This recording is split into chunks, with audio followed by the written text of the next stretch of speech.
that's selling IUL currently. And if I can do that, I know I can get them to do business with me just because I know enough about the moving parts on these products to hit the highlights of ABC company when they're selling XYZ company. And what I mean by that is you can call me up and say, hey, I'm selling Allianz, and I'm going to tell you why you should sell North American. Another guy's going to call me 10 minutes later, and he's going to tell me he's selling North American. I'm going to tell him that he should sell Allianz. You know, I want him to deal with me. That's just the way it is. But the point is there's so many different moving parts on all these different products so that when you compare them, it's really difficult to keep it apples to apples.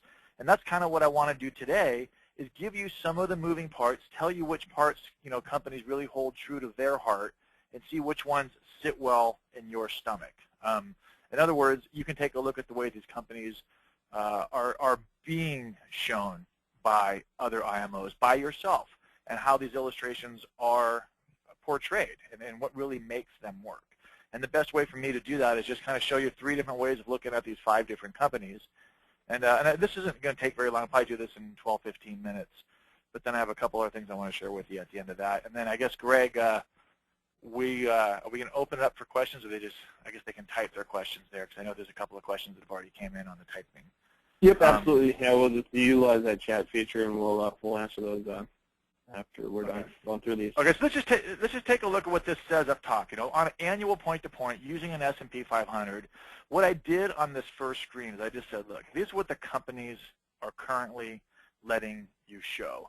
And actually, this wasn't even fair because these were taken at different times. And for example, right now, F&G has recently, just last Friday, 2 Fridays ago, dropped their cap to 14.75 from this 15.25. So the point is this.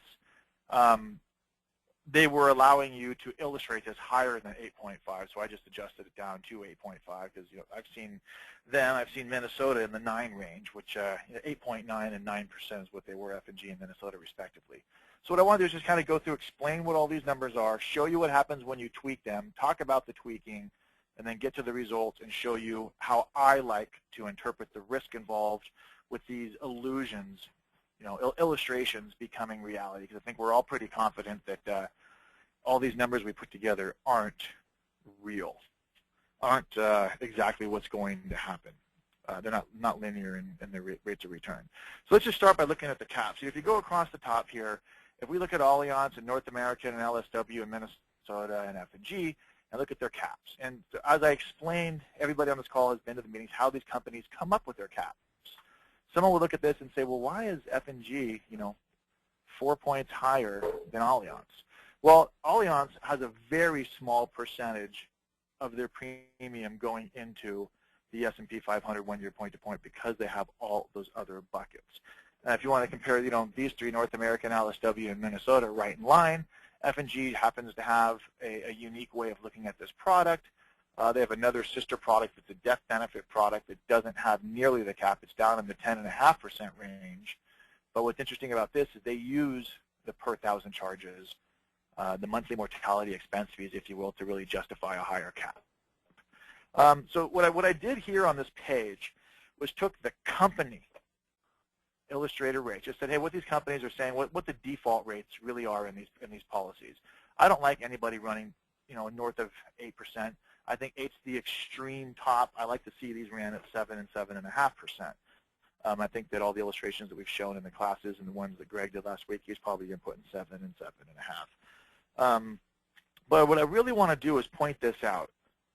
Under the illustrated rate, if Allianz is going to allow you to go 8.3 or 8.5, or North American is going to allow you to go 8.3 or 8.5, and, you know, LSW, what's interesting to me is these little numbers in the parentheses. What this is saying is, look, if I'm trying to just come out and show these boxes at the default rate, if you will, North American is actually at 9.05 starting in year 11. LSW would be at 8.6 starting in year 11.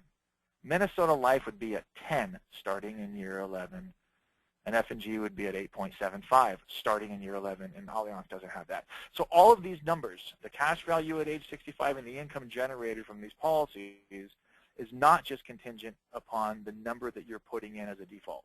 So the first thing that I do when I'm talking to an agent, if they're selling Minnesota Life, is I say, look, if I'm going to compare you to North American, what I really want to do is level this playing field and talk about caps and talk about how the products are priced and come up with a nice way of illustrating these policies on an apples-to-apples basis.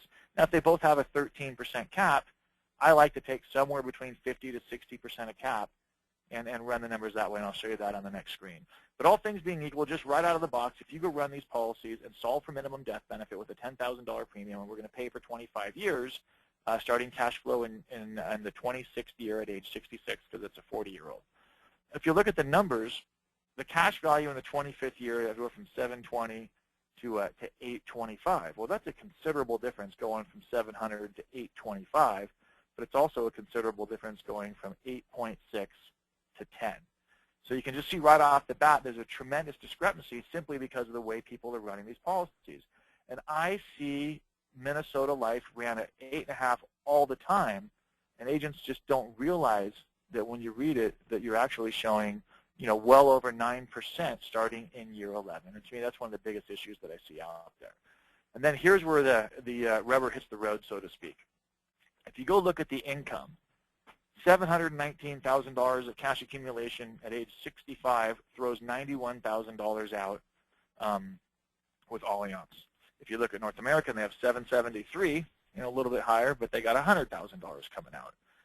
$700,000 at LSW has 98 because their loan's only 4.5, whereas we go back here and we use 6 and we use 5. Now we'll talk about these in a minute. But the thing that really blows me away, this is the one I always look at, and this is one I mentioned in the schools that we've done.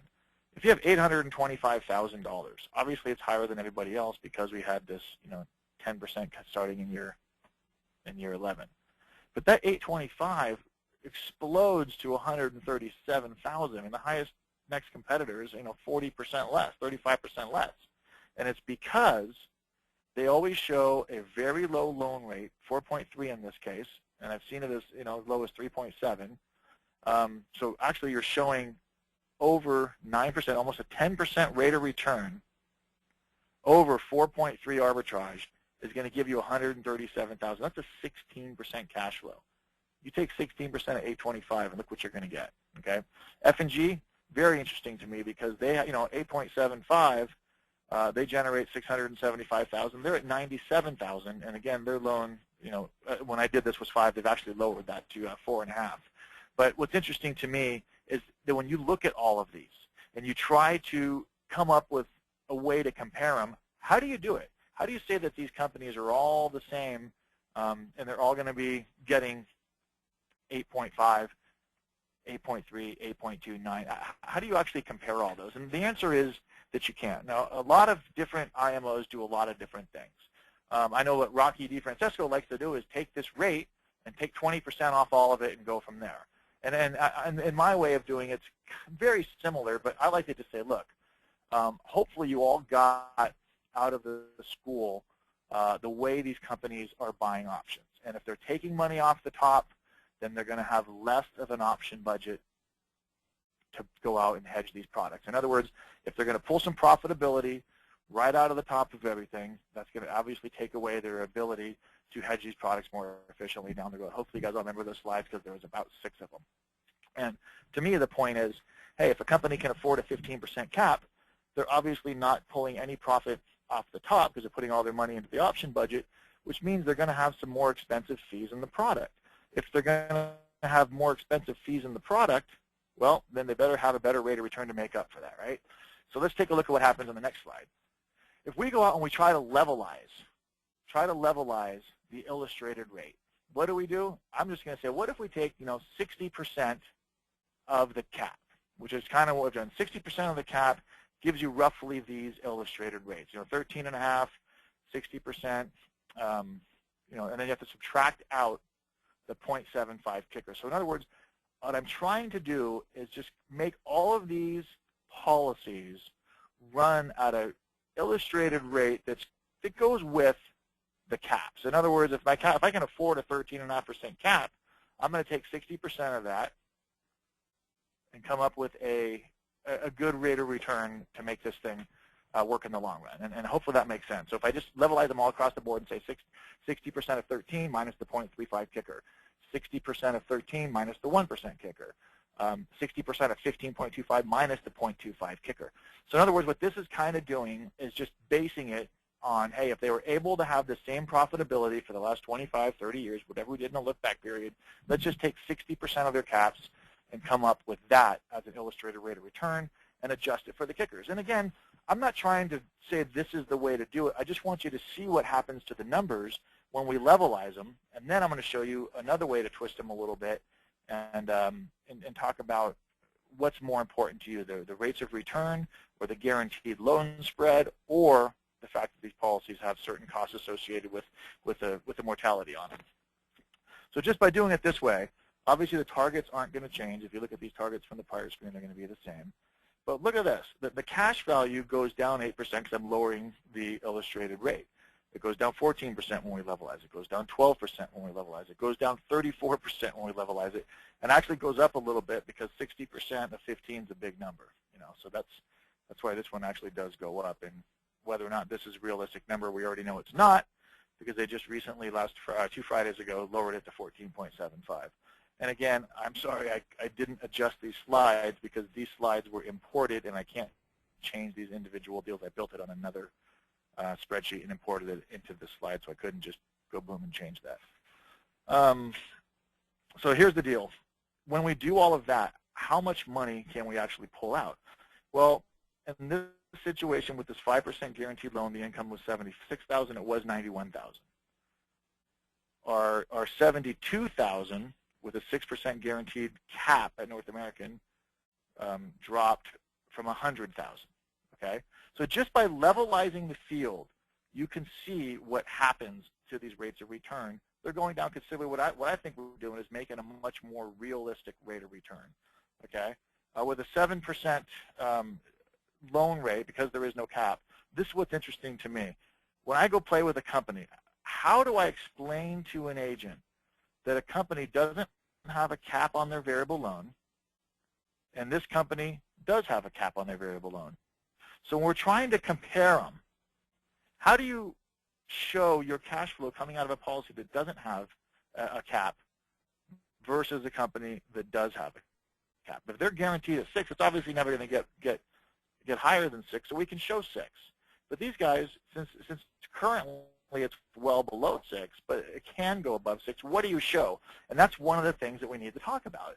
If it's a no cap situation, and we go back to 1982 where I showed you that the average 30-year mortgage was over 15%, what are these loans going to be at? Are they going to be higher than 6 and 7? Probably. If they do that, the cap's going to be much higher.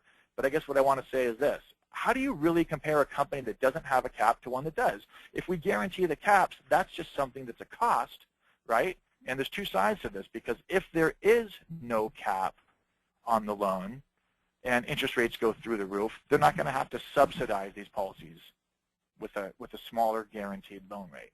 But it's just something for you guys to think about. In other words, like I said at the very beginning, I'm going to show you the moving parts, how they go. Is it really important for you to have a guaranteed loan rate, to have a guaranteed loan rate at 5, to have these guaranteed loan rates in these policies? Or are you okay with this company saying, we're not going to guarantee it, we think it's too expensive? Up to you. The idea with some of the companies is they'll come up with a semi-guaranteed loan rate that says, hey, we're going to make sure that we're not going to have a loan that's ever 1% over the current rate within the policy that's paid on the fixed bucket. So there's a whole bunch of moving parts, and that's something that I think we did a pretty good job with explaining all of the different types of loans and how they work. Are you interested in a wash loan? Are you interested in a variable loan? Do you want to make sure that you have a company that you can switch back and forth with them on an annual basis? Do you want to have a product where your loan can go to 10, 12, 15%? Maybe that gives you some flexibility someplace else. That's just one place to look at all these.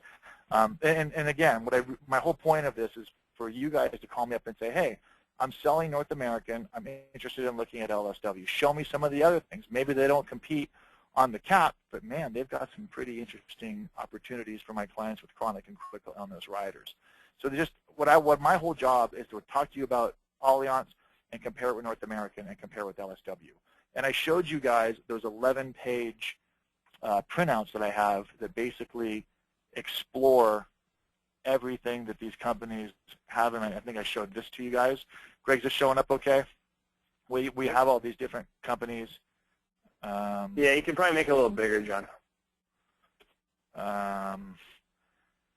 Going through here, and I can show you all the different moving parts. I can punch in any company I want. Here's North American, Minnesota, F&G, Allianz. We can talk about loads. We can talk about the monthly policy fees. We can talk about the risk classes that they have, all the different indices that are associated with it, what if they're point-to-point, if they're monthly averaging, if they're daily averaging, what the participation rates are, what the caps are guaranteed and current, what the different spreads are, everything you'd want to know about all these policies we have available, especially when we get down into the loans. How do all the different loans work? So this is a great piece that's available if you need some information. So getting back to this, remember when I came up and I started with, look, here's what the companies want you to run. These guys look great. If we levelize everything out, you know, these guys look great.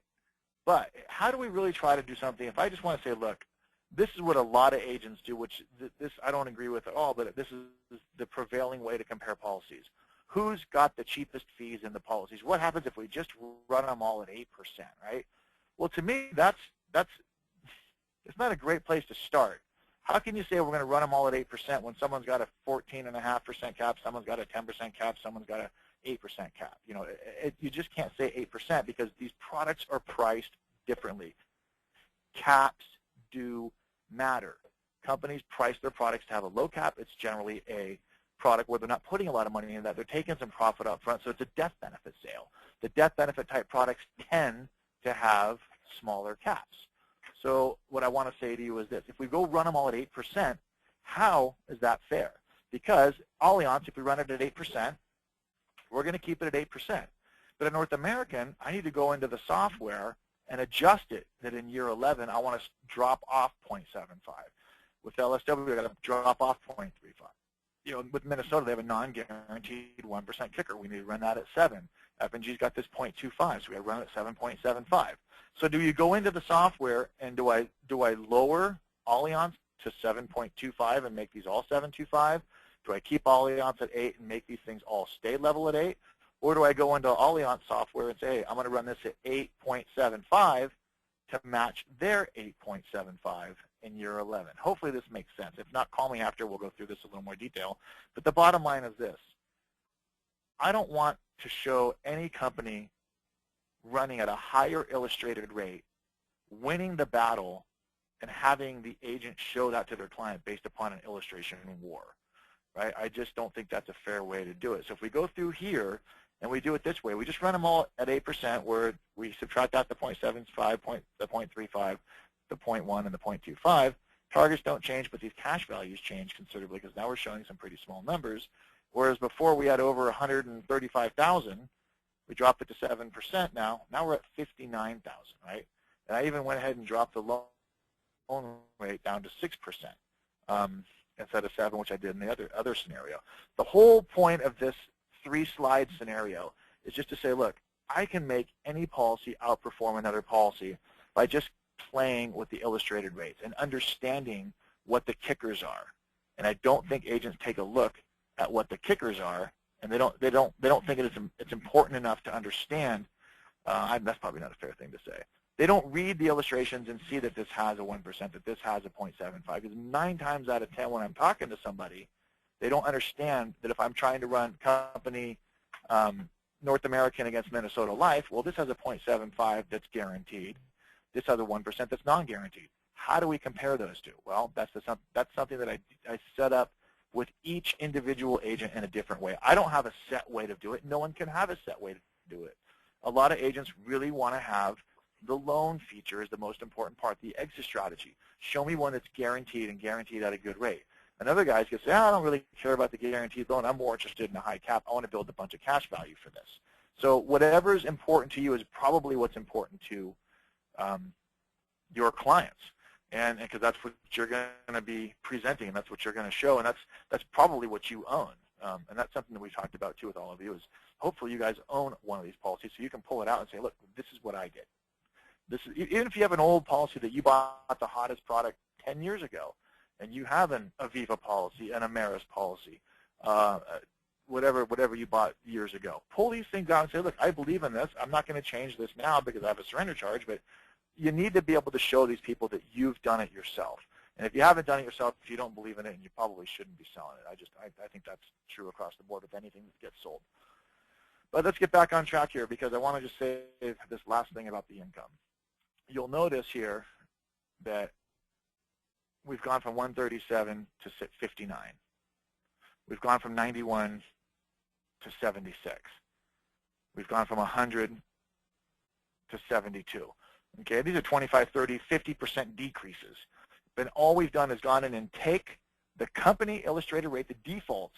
You know, when Greg showed you guys the software last week, when you open up the software, rates of return are just defaulted. The loan rates are defaulted. You have to know how to go into the company software programs and change the illustrated rate, and more importantly, have the ability to change the cost of the variable loan rate if it's not guaranteed. And by doing that, you can see that these numbers change dramatically. And again, how can we say which one of these policies is the best? It depends on the age, on the how we're financing it. Are we trying to stick all the money in over 5 years? Are we trying to roll something in over 20 years? There's just not a lot of good ways to do that. And a little segue to what I just said, I want to just show you this. You know, if you're going to pay money into a policy, it helps to understand the fee structures inside of these plans. And I think this is a pretty good way to show it. This is in North American. I always like to print the disclosure pages that show you what the costs are. So if you're going to pay a policy for 20 years, the way the North American policy is designed, they actually charge you the 5% premium load for 10 years. Then they have a cost of insurance. And then they have the additional expense charge that goes for 10 years, then it becomes something pretty small, okay? And if you compare that to, who do we put on page 2? This is Allianz. You do the same type of policy, the 18,500, we're putting in 18,400. How do these two policies compete when we're just talking about all the fees involved? Well, first of all, Allianz has a premium charge that goes for the entire time that premiums are paid. They only pay for 10 years, okay? So how do you compare that to that? What this tells me, number one, is if you're dealing with someone that's really young that's going to pay for a long period of time, North American's probably a little bit better because they're only going to zip you for the first 10 years, and the rest of the money comes in without that load.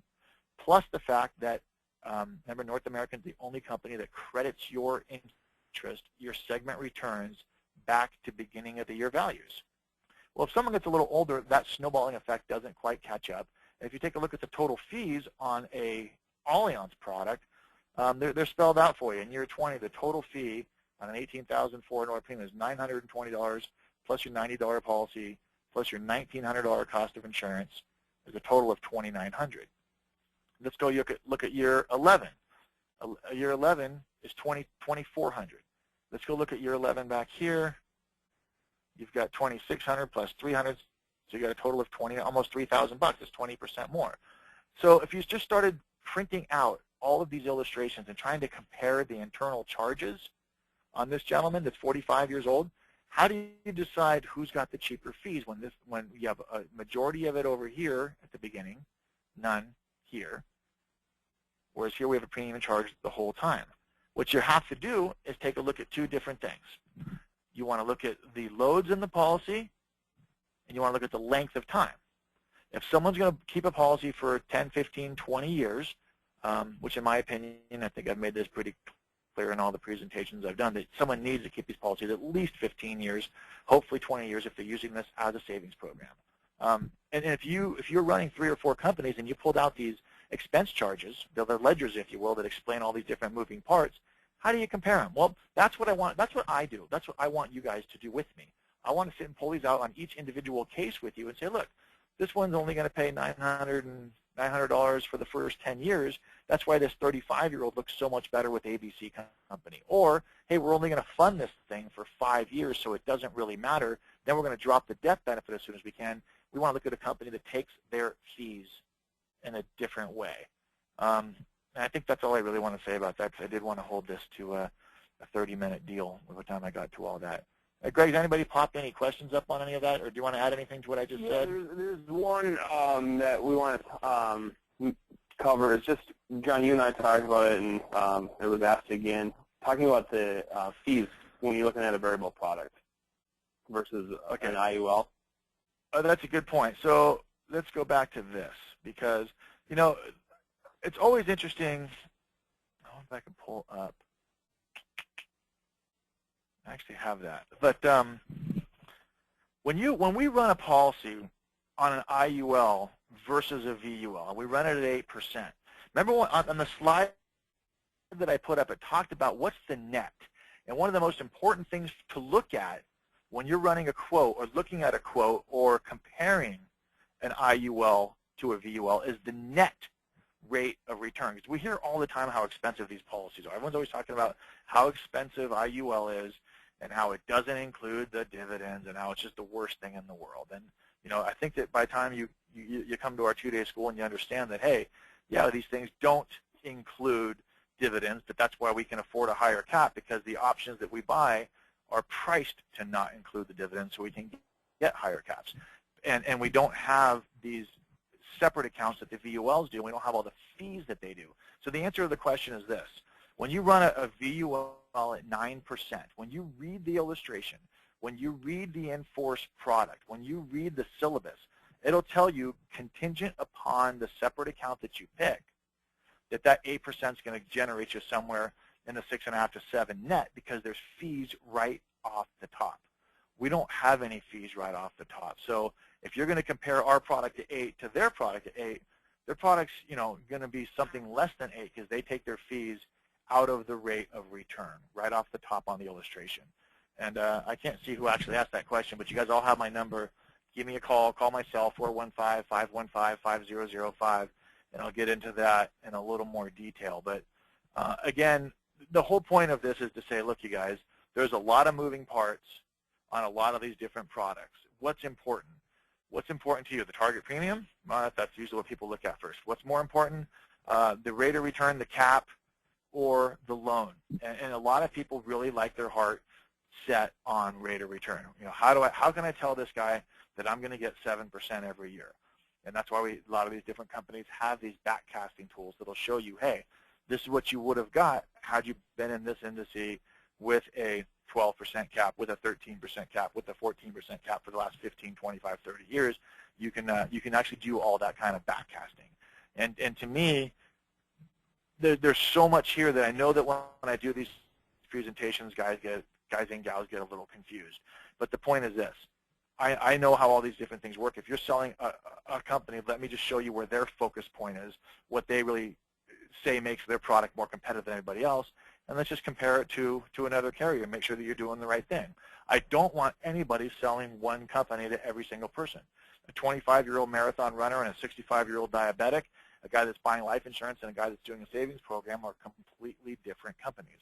And I'm glad that these companies don't do these incentive trips anymore. I think that incentive trips are one of the worst things that happen to the business. Come November, December, guess what? Every single policy gets put into the company that you're trying to qualify for the trip for.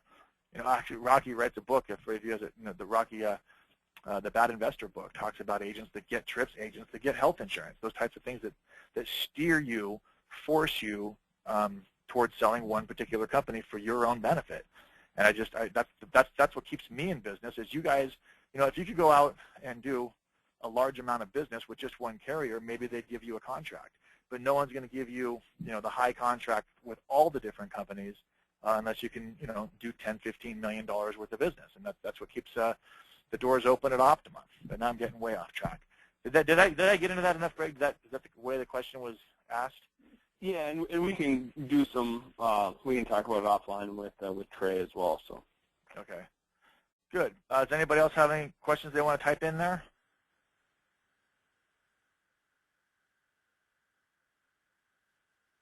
Just a reminder. I'll shoot this out to everyone so you have a copy of this, so you can go back and, you know, re-listen to it again, maybe pick up some other things. And as John said, you know, let us know. You know, pick up the phone, give us a call, anything that we can do to assist. And the only last other keeping item is we won't get together next week due to obviously Thanksgiving, but I'll get an email out to everybody kind of on the next topic. Again, you guys have all been great at kind of coming to me and saying, hey, I would like to kind of delve into this topic a little bit more. And that's where kind of today's webinar came from, was just getting a lot of the same similar questions from a lot of the agents out there. So I appreciate you guys with your inputs and everything, and we look forward to continue working with you guys. So, but John, doesn't look like there's any other questions, so we'll go ahead and we'll wrap up and adjourn. So I want to throw one more thing out if anyone's still they're still holding on. If you have a quote from a carrier you want to get a comparison on, and you think that you're not sure why you like that company, just shoot it over, give me a call. Let me just compare it to another carrier for you. That's what I'm in business to do.